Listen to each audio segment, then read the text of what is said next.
Some interesting changes just went up on the 725 PTR for Affliction Warlocks. Most notably are the changes to a couple of key talents that will make the spec play differently than on live. The nerf from 70% to 25% increased dot damage on Malefic Grasp is going to be the most dramatic change for Affliction. This nerf is so big that Blizzard has said they are buffing Affliction's damage by 15% across the board to make up for the damage loss. The nerf to Malefic Grasp also brings the damage gained from this talent to even it out with Haunt, which looks like it has a pretty good chance of being the best talent in 725.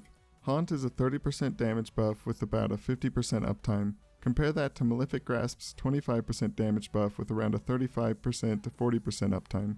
With Haunt, you also won't have to worry about moving or refreshing dots during your unstable afflictions. Just Haunt, reap souls, and use as many shards as you can before the Haunt is over. Writhe and Agony is also being nerfed to be brought down to the same level as the other talents. Another big talent change is that Siphon Life and Phantom Singularity have been swapped. Phantom Singularity does about 25% more damage and has a shorter cooldown. The talent swapping makes Soul Harvest the go-to for most raid bosses, and Phantom Singularity might be good on fights like Spellblade or Tichondrius.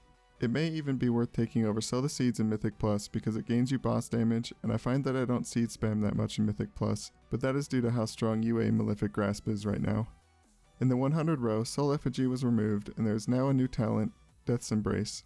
Death's Embrace makes targets under 35% HP take up to 50% increased damage. This talent scales linearly, meaning when the target is just below 35% health, they take 1% more damage, and that damage increases as the target gets lower. The damage increase won't reach its max 50% until the target is pretty much dead.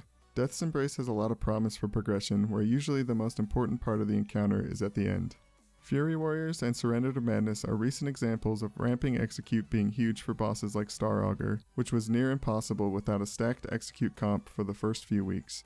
This might even be the best talent for dungeons, because Soul Conduit was inadvertently nerfed with the Malefic Grasp change and Siphon Life takes a lot of globals.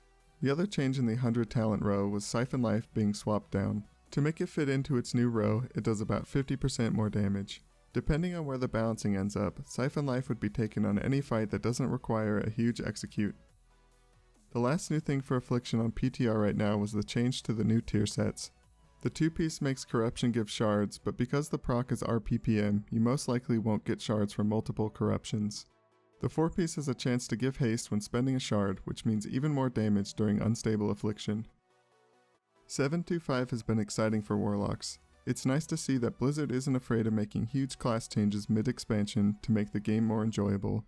The talent choices are slowly being improved over the course of Legion, and I'm excited to see what comes next. If you like this video or see ways to improve the format, let me know. My plan is to do Destruction Warlocks in my next PTR video, and I'm mostly going to stick to ranged DPS specs because I know the most about them.